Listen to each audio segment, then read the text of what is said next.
Assalamualaikum warahmatullahi wabarakatuh. Perkenalkan, saya Anissa Nurajijah dari kelas F1 Manajemen akan memaparkan materi mengenai kematian. Kematian merupakan sesuatu peristiwa keluarnya ruh dari jasad manusia. Dalam Islam, kematian menjadi awal perpindahan dari alam dunia ke alam barzah.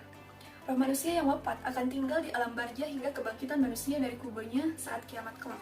Kematian juga menjadi awal permulaan menuju alam akhirat yang kekal. Setelah kematian pun, masih melewati masa pertanggungjawaban atas semua apa yang kita lakukan dan perbuat di dunia.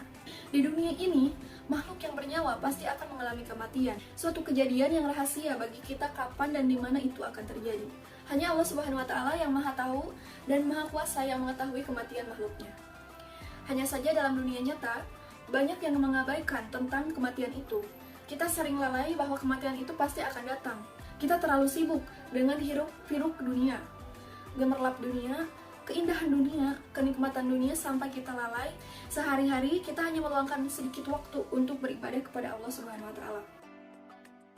Kesibukan dunia menjadi ibadah kita nomor kesekian dan bukan yang utama. Sebenarnya kita sebagai umat Islam sudah jelas diciptakan di dunia ini hanya untuk beribadah kepada Allah Subhanahu wa Ta'ala. Telah tertulis dalam surat Az-Zakariyah ayat 56 dalam Al-Quran yang berbunyi, Bismillahirrahmanirrahim, wa ma khalaqtul jinna wal insa illa liya'budun. Artinya, dan aku tidak menciptakan jin dan manusia melainkan supaya mereka mengabdi kepadaku. Nah, sangat jelas bahwa Allah Subhanahu wa Ta'ala telah berfirman bahwa manusia dan jin diciptakan untuk beribadah, bukan untuk bersenang-senang saja, apalagi menyekutukannya. Saat kita resapi dan cermati tentang kehidupan, karunia Allah Subhanahu wa Ta'ala yang ada pada diri kita itu sebenarnya banyak sekali. Bila kita hitung mungkin tak terhingga. Seharusnya kita sebagai orang Islam yang beriman harus selalu bersyukur atas segala nikmatnya.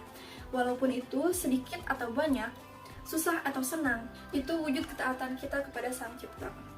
Jangan yang ada malah kesombongan dan kurang puas diri yang muncul di hati kita atas segala nikmatnya. Ingatlah, kematian itu sangat dekat dengan kehidupan kita. Semua yang ada di dunia ini tidak akan bermanfaat dan malah menjadi kerugian bagi kita di akhirat kelak bila mana kita dalam menyikapinya di kehidupan dunia ini tidak dilandasi untuk beribadah kepada Allah Subhanahu wa Ta'ala. Kita tahu, kematian itu akan datang menghampiri setiap makhluk yang bernyawa. Bila mana telah tiba waktunya dimanapun berada, Sang Maha memiliki akan mengambil kembali atas semua yang dikehendakinya. Sangat rugi dan menyedihkan bila semua itu terjadi pada saat kita melakukan dosa. Di dunia ini, kita harus mengupayakan untuk mempersiapkan akan kematian itu di kehidupan sehari-hari dengan meningkatkan iman dan takwa. Percaya kepada Allah Subhanahu wa Ta'ala, keyakinan yang harus kita tanamkan di hati manusia. Dengan itu, keselamatan di dunia dan akhirat akan terjamin. Pelajari dan tanamkan ilmu agama dalam diri dan diamalkan. Menjalankan kewajiban sebagai orang Islam dengan meningkatkan dalam hal sholat 5 waktu. Biasanya kita menunda-nunda sholat.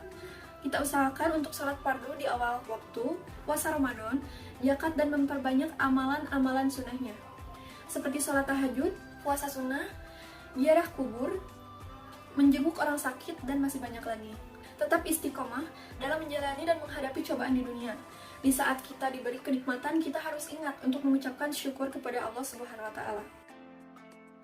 Kita harus senantiasa bertaubat, karena manusia di saat lengah mudah sekali melakukan dosa.